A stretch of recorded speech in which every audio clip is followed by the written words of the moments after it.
सुप्रभात प्यारे छात्रों। जैसा कि मैं इस वीडियो में बच्चों के बार बार आग्रह करने पर कि सर आप व्याकरण की कोई कक्षा लेकर उपस्थित हों, तो बच्चों के आग्रह पर मैं आज व्याकरण की कक्षा लेकर उपस्थित हुआ हूं। तो छात्र ध्यानपूर्वक इस वीडियो को देखें और समझने का प्रयास करें। छात्रों, जैसा कि आप जानते हैं कि संस्कृत व्याकरण के आदि व्याकरण भगवान शंकर माने जाते हैं। तो भगवान शंकर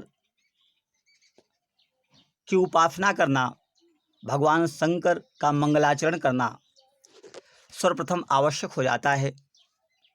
तो इस वीडियो को प्रारंभ करने से पहले, आपको पढ़ाने से पहले मैं भगवान शंकर का स्मरण करता हूँ कि भगवान शंकर आप सबका कल्याण करें और आप में संस्कृत व्याकरण का ज्ञान उद्बोधित करें। तो निश्चित रूप से छात्रों, सबसे पहले मैं भगवान शंकर के स्मरण में एक श्लोक पढ़ता हूँ। आप भी हमारे साथ इसका वाचन करें। तो प्यारे छात्रों, नृत्यावसाने नटराज राजो, नृत्यावसाने नटराज राजो, ननाद ढक्काम नव पंचवारम, ननाद ढक्काम नव पंचवारम, उद्धर्तु कामः सनकादिसिद्धान्, उद्धर्तु कामः सनकादिसिद्धान्, एतद्विमर्शे शिवसूत्रजालम्, एतद्विमर्शे शिवसूत्रजालम्। तो प्यारे बच्चों, आप जैसा कि जानते हैं कि भगवान शंकर नृत्य समाप्त होने पर, तांडव नृत्य समाप्त होने पर डमरू को विशेष दिशा में 14 बार बजाया और 14 बार डमरू के नाद से जो ध्वनि महर्षि पाणिनि को सुनाई दी, उसे महर्षि पाणिनि ने भोजपत्र पर अंकित कर लिया और जो ध्वनि उनको नहीं सुनाई दी, उसके लिए उन्होंने हलन्त्यम सूत्र का निर्माण किया। हलन्त्यम, और उसका उन्होंने लोप संज्ञा कर दिया। तो प्यारे छात्रों, तो नटराज के राजा हैं भगवान शंकर, और भगवान शंकर जब अपना शिव तांडव नृत्य समाप्त कर लिए, तब उन्होंने अपने डमरू को 14 बार बजाया और 14 बार डमरू को ध्वनि जो महर्षि पाणिनि के कानों में सुनाई दी, तो महर्षि पाणिनि ने उसे लिपिबद्ध कर लिया। इस प्रकार से 14 महेश्वर सूत्र आपके तैयार हो गए। प्यारे बच्चों, महर्षि पाणिनि की मृत्यु त्रयोदशी के दिन हुई थी। तो निश्चित रूप से आप ध्यान में रखेंगे कि आप त्रयोदशी के दिन आप न तो व्याकरण पढ़ेंगे, न तो किसी को पढ़ाएंगे। आज द्वादशी है, इसलिए मैं इस वीडियो को तैयार कर रहा हूं। प्यारे बच्चों, तो ध्यान, अगर आपको व्याकरण में पारंगता हासिल करनी है, व्याकरण में पारंगत होना है, तो इस बात का विशेष रूप से ध्यान रखेंगे। भगवान शंकर की आराधना करेंगे और प्रातः काल इसको पढ़ेंगे, तो निश्चित रूप से यह संस्कृत व्याकरण आपको कंठस्थ हो जाएगा। प्यारे बच्चों, इसलिए आप इस वीडियो को ध्यानपूर्वक देखें। छात्रों, आप देख रहे हैं कि लौकिक व्याकरण शास्त्र में जो भी व्याकरण मिल रहा है, वो सब महर्षि पाणिनि की देन है। अतः लौकिक व्याकरण शास्त्र के जन्मदाता कोई पूछे तो आप महर्षि पाणिनि का नाम लिखें। महर्षि पाणिनि। आपको महर्षि पाणिनि के विषय में थोड़ा सा बता दें प्यारे छात्रों कि इनके पिता का नाम पणिन था और ये इनके पिता पणिन राज्यासित पुरोहित थे। एक बार की बात है कि महर्षि पणिन कहीं पर तीर्थाटन को गए हुए थे और उस राजा के दरबार में कोई उद्भट विद्वान आ गया और शास्त्रार्थ करने के का इच्छुक हुआ और राजा से कहा कि हे राजन, अपने पुरोहित को बुलाइए और हमसे वो शास्त्रार्थ करे। राजा ने महर्षि परिण को बुलाया। महर्षि परिण उस समय घर पर नहीं थे। बाल्यावस्था में महर्षि परिण थे, अतः उनकी माता दाक्षी ने उनको राजसभा में भेज दिया। प्यारे बच्चों, वह उद्भट मतवाला विद्वान बालक महर्षि परिण से शास्त्रार्थ करने लगा। कुछ देर तक तो महर्षि परिण उसके संपूर्ण जिज्ञासाओं को शांत करते रहे, परंतु अंततः यह परास्त हो गए। महर्षि परिण को बड़ा क्षोभ हुआ, बड़ा दुख हुआ। अतः उन्होंने संकल्प लिया कि जब तक मैं व्याकरण में पूर्ण विद्वान नहीं हो जाऊंगा, तब तक मैं घर वापस नहीं जाऊंगा। और वो जाकर के हिमालय के क्षेत्रों में तपस्यारत हो गए। और माना जाता है उनकी तपस्या से प्रसन्न होकर भगवान शंकर ने उन्हें दर्शन दिए और तांडव नृत्य करते हुए अपने डमरू को बजाया। और उस डमरू की नाद आवाज़ जो महर्षि परिण के कानों में सुनाई दी, तो महर्षि परिण ने भोजपत्रों पर उन ध्वनियों को वर्णों में परिवर्तित कर दिया। प्यारे छात्रों, इस प्रकार से 14 माहेश्वर सूत्र तैयार हो गए।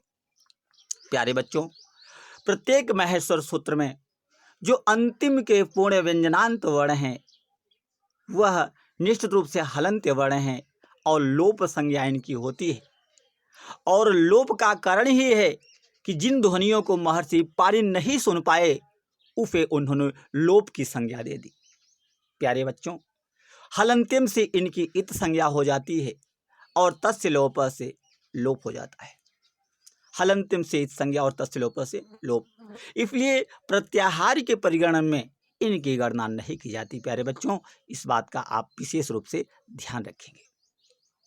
महर्षि परिण ने अष्टाध्यायी लिखी, जिसमें 8 अध्याय हैं और प्रत्येक अध्याय में 4-4 पाद हैं। इस प्रकार से 32 पादों में 3975, 3995, लगभग 4000 कहें आप, 4000 सूत्रों में इन्होंने अपने ग्रंथ अष्टाध्यायी को लिखा। प्यारे बच्चों, महर्षि परिण के बाद वरुचि कात्यायन का आविर्भाव हुआ और महर्षि परिण से जो कमियां छूट गई, वरुचि कात्यायन ने उसे वार्तिकों के माध्यम से पूर्ण किया।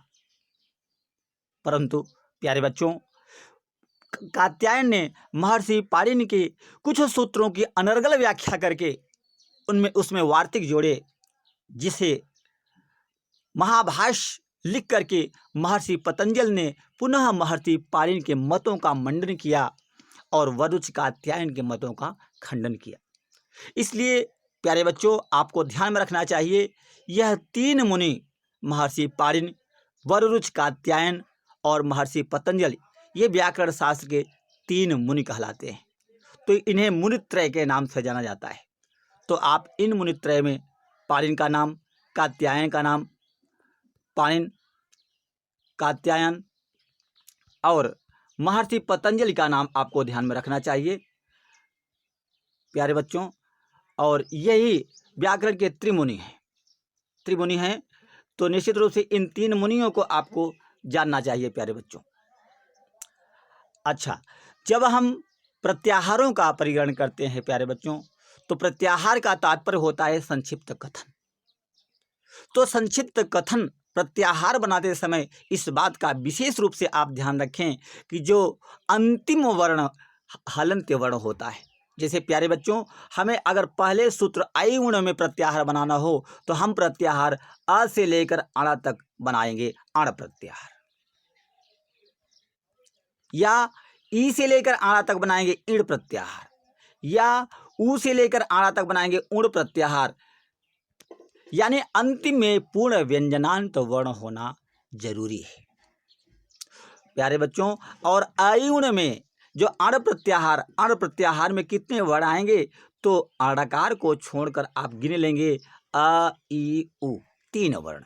कितने वर्ण आएंगे? 3 वर्ण आएंगे। और इण में कितने आएंगे? तो 2 वर्ण आएंगे। तो इस प्रकार से उण में कितने आएंगे? तो केवल उकार आएगा। तो इस प्रकार से छात्रों आप प्रत्याहार बनाना सीख सकते हैं। सर्वप्रथम मैं छात्रों से बार बार आग्रह करता हूँ कि अगर उन्हें महेश्वर सूत्र तैयार नहीं है तो इन 14 महेश्वर सूत्रों को आप अवश्य कंठस्थ कर लें। और कैसे इसे कंठस्थ करें तो मैं इसका एक वाचन करके आपको सुनाता हूँ, और निश्चित रूप से हो सकता है अच्छा लगे और आप इसको याद कर लें। ऊँड़री के ओंगे है बरट लाड़ाया मांगड़ नाम झवाया घड़ दस जब गड़ दस खप छठत चट तब कपाय सख सर हल हल हल हल आई उड़री लिखे होंगे योच है बरड लड़ाया मंगड़ा नाम झबाया घड़ दस जब गड़ दस खप छटता चटता व कपया सक सरल। तो इस प्रकार से प्यारे छात्रों आप महेश्वर सूत्र तैयार कर लें, और इसमें 42 और 43 र प्रत्याहार को जोड़ दे तो 43, नहीं तो 42 प्रत्याहार इसमें बनते हैं प्यारे छात्रों। तो निश्चित रूप से आप 42 प्रत्याहारों को बनाना आप सीख लेंगे। और अंतिम वर्ण पूर्ण व्यंजनांत वर्ण है, इसलिए हलंतिम सी संज्ञा और तस्लोपस लोप होता है, वह वर्ण नहीं गिना जाता। इस प्रकार से प्यारे बच्चों आप महेश्वर सूत्र जान सकते हैं। अच प्रत्याहार, अच का तात्पर्य हुआ प्यारे बच्चों आप देख लेंगे, अच प्रत्याहार अ से लेकर च तक निश्चित रूप से स्वर हैं इसमें। तो अ से लेकर च तक आप देख लेंगे, इसमें 9 स्वर हैं। इसी प्रकार से ह से शुरू है, ह से, और अंतिम ल और यानी हल। हल मतलब पूर्ण व्यंजन, इसके अंतर्गत जितने वर्ण आएंगे वो पूर्ण व्यंजन हैं। तो इस प्रकार से प्यारे बच्चों मैं इस वीडियो में इस व्याकरण की संक्षिप्त सी जानकारी हमने आपके समक्ष प्रस्तुत किया। अगर यह वीडियो आपको अच्छा लगा हो तो निश्चित रूप से प्यारे छात्रों आप लाइक कीजिएगा, शेयर कीजिएगा, और ताकि मुझे उत्साह मिले और अगले दिन मैं आपके लिए इसके अग्रिम भाग को तैयार कर सकूं और आपको प्रोवाइड कर सकूं। तब तक के लिए धन्यवाद, सुप्रभात।